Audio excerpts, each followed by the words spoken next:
ഇതിലെന്തെങ്കിലുമൊക്കെ കാണും എന്നുള്ളത് മാത്രമേ കരുതിയുള്ളൂ. ഇവരെന്നെ ആദ്യം വിളിച്ചു, അത് കഴിഞ്ഞ് ഇവരെന്നെ കാണാൻ വന്നു. ഞാൻ തന്നെ മതിയോ, അവർക്കൊരു സംശയം, മുത്തശ്ശിയുടെ റോള് ഞാൻ എടുക്കുമോ എന്നാണ്. ഇവരെൻ്റെ മറ്റ് ഇതൊന്നും കണ്ടിട്ടില്ല എന്ന് തോന്നുന്നു. വന്ന് നോക്കിക്കഴിഞ്ഞപ്പോൾ എന്നോട് സംസാരിച്ചു കഴിഞ്ഞപ്പോൾ ഇവർ തീരുമാനിച്ചു ഞാൻ തന്നെ ആയിരിക്കണം എന്ന്. പക്ഷെ എനിക്കും ഇത് ഇത്രയും ബുദ്ധിമുട്ടുള്ള കാര്യങ്ങൾ അഭിനയത്തിൻ്റെ കാര്യത്തിലല്ല, ഞാൻ പറഞ്ഞല്ലോ ഇതിലും ശക്തമായ കഥാപാത്രങ്ങൾ ഞാൻ വേറെ ചെയ്തിട്ടുണ്ട്.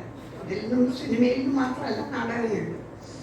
പക്ഷെ അവിടെ വന്ന് ഈ വേഷമൊക്കെ ഇട്ട് കഴിഞ്ഞ് ഇത്രയും മണിക്കൂറുകൾ മേക്കപ്പ് ചെയ്ത് അത് പൊട്ടിപ്പോകാതെ സൂക്ഷിക്കുക എന്നൊക്കെ പറയുന്നത് വലിയ ബുദ്ധിമുട്ടുള്ള കാര്യമായിരുന്നു.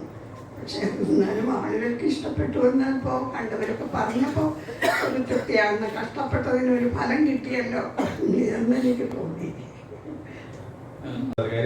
നമ്മളെ ചിലപ്പോൾ എനിക്ക് തോന്നുന്നു കാസ്റ്റ് ചെയ്യുന്ന ആൾക്കാരാണെങ്കിലും സിനിമയുടെ ടീമാണെങ്കിലും ഒരാളെ കണ്ടും അയാൾ ചെയ്തേക്കുന്ന വെച്ചിട്ടാണ് ജഡ്ജ് ചെയ്യുന്നത്.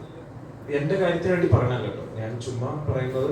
നല്ല പ്രൊഫഷണൽ ആയിട്ടുള്ള പല രാജ്യങ്ങളിലും നടക്കുന്ന പോലെ ഒരു കാസ്റ്റിംഗ് നടക്കുമ്പോൾ നമ്മുടെ മച്ചമ്പീനെയും കൂട്ടുകാരെയും അടിക്കമ്പനിക്കാരെ അല്ലാതെ പുറത്തൊന്നും ഇതേപോലെ ഒന്ന് ചെയ്യിപ്പിച്ചൊക്കെ നോക്കിക്കഴിഞ്ഞാൽ നല്ല നല്ല ടാലൻസിനെ ശരിക്കും എടുക്കാൻ പറ്റും. നമ്മുടെ ആ കംഫർട്ട് സോണൊന്നും വിട്ട് കഴിഞ്ഞാൽ. അപ്പൊ എനിക്ക് അതിന്റെ ഏറ്റവും നന്ദിയോട് പറയാനുള്ളത്, എന്നെ കണ്ടിട്ട് പല ആൾക്കാർക്കും തോന്നാത്ത കാര്യം ഇവന് തോന്നിയല്ലോ, ഇവനെ കൊണ്ട് ചെയ്യിപ്പിക്കാൻ പറ്റുമായിരിക്കും എന്ന് പറഞ്ഞാൽ ഒരുപാട് നല്ല ടാലന്റഡ് ആയിട്ടുള്ള ആൾക്കാരുണ്ട്.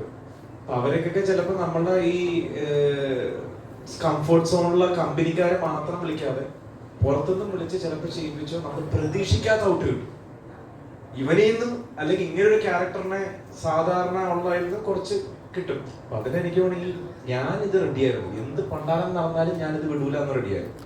അവനാ എടുത്ത ഒരു എഫേർട്ടാണ്. ഇവനെ കൊണ്ട് ചിലപ്പോൾ ഇത് പറ്റുമായിരിക്കും എന്ന് തോന്നിയത് താങ്ക്സ് അവിടെ പറയണം. ഇതൊക്കെ ഗോസ് ടു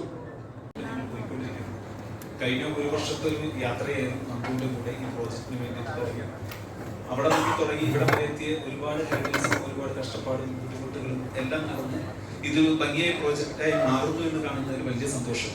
ഒപ്പം നിന്ന് പ്രൊഡ്യൂസർ, ആക്ടേഴ്സ്, ഈ ഡയറക്ടർ, ഈച്ച് ഡിപ്പാർട്ട്മെന്റ് എല്ലാവരോടും ഒരുപാട് നന്ദിയാണ് ഈ സമയത്ത് പറയാനുള്ളത്.